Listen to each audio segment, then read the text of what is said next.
अंगद रामायण का एकमात्र ऐसा पात्र है जिसने लंकापति रावण की भरी सभा में ना ही अपनी बहादुरी का परिचय दिया, वहीं दूसरी तरफ भगवान श्री राम के शरण में आने का प्रस्ताव भी रावण और रावण के राक्षसों को दिया।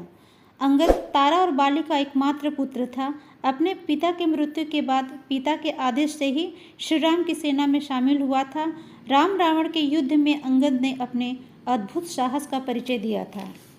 बात उस समय की है जब माता सीता का अपहरण हुआ था। तब सुग्रीव ने दल का गठन किया जिससे माता सीता को ढूंढा जाए।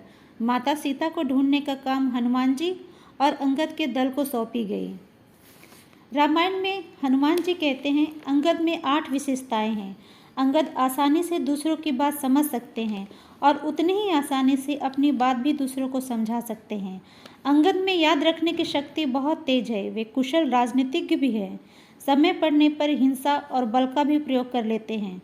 अंगद को सभी विषयों का ज्ञान है। अंगद शारीरिक पीड़ा सहने की भी योग्यता रखते हैं।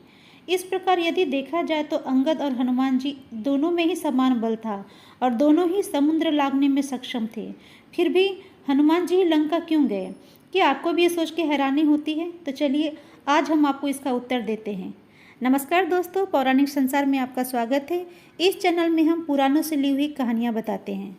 अंगद कहूँ जाऊँ मैं पारा, जिया संशय कछु फिरती बारा।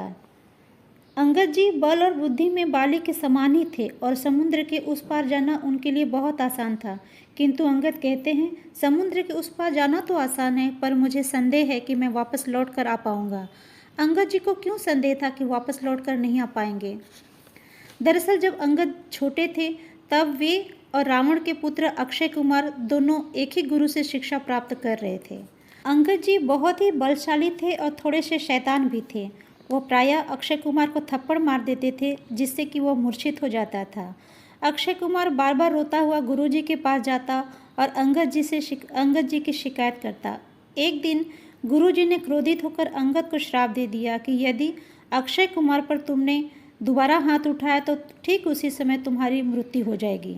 अंगद जी को यही संदेह था कि कहीं लंका में उनका सामना अक्षय कुमार से हो गया तो श्राप के कारण गड़बड़ हो सकती है।